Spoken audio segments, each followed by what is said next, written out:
Auntie Poulet is one of the most mysterious characters in GTA Vice City. She is a voodoo practitioner, or a mambo, as it's referred to in a Haitian culture. According to GTA lore and the official wiki, she's also the leader of the Haitian gang, so we'll take that as a canon for this video. During the story, after Tommy kicks off a gang war on every character's orders, things start heating up between the Cubans and the Haitians.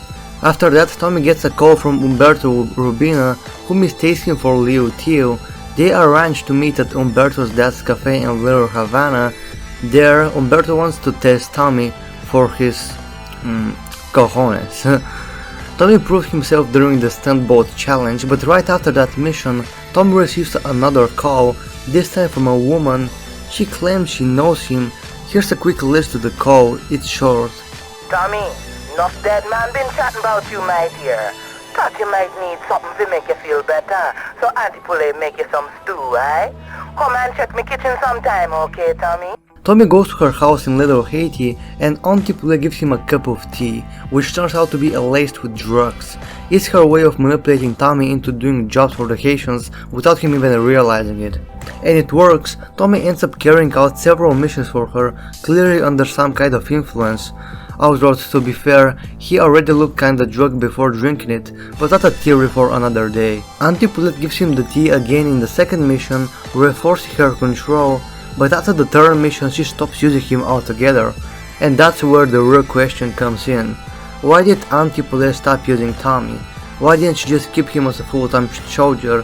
I mean, this guy was basically a one-man army. Now let's take a close look at Tommy's character and how he reacts to the drug Auntie Poulet gives him during their missions in Vice City. In every cutscene you can clearly see the drug's effects.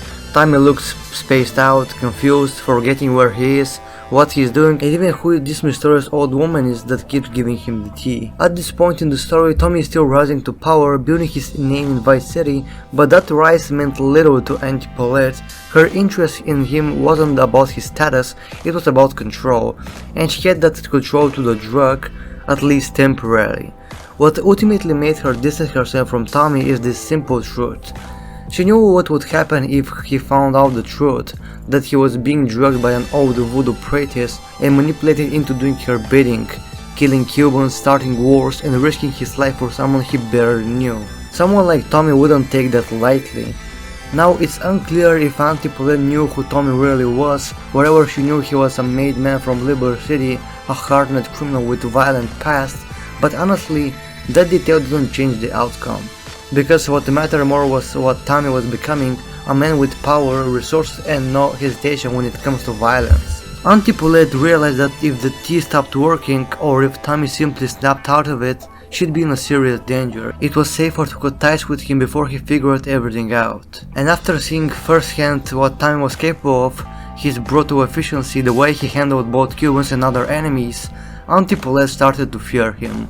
Tommy wasn't some pawn in her game anymore, she was turning into a king on the board, a one-man army with no leash. She knew it was just a matter of time before the effect of the tea would wear off, and when that happened, Tommy could come looking for answers and possibly revenge. That's why after her final mission, if you enter Little Haiti again, she even calls Tommy, warning him to stay away from her territory. In the end, Auntie Poulet's decision to stop using Tommy wasn't strategy, it was survival. She realized that the risk of manipulating someone like him, the more powerful Tommy became, the less control she had. And when you're dealing with a man like Tommy Vercetti, control is everything. She got out, well, she still could, before her puppet cut his strings. I hope you enjoyed this video. If you did, please consider subscribing and liking for more videos on such theme. Thank you for watching.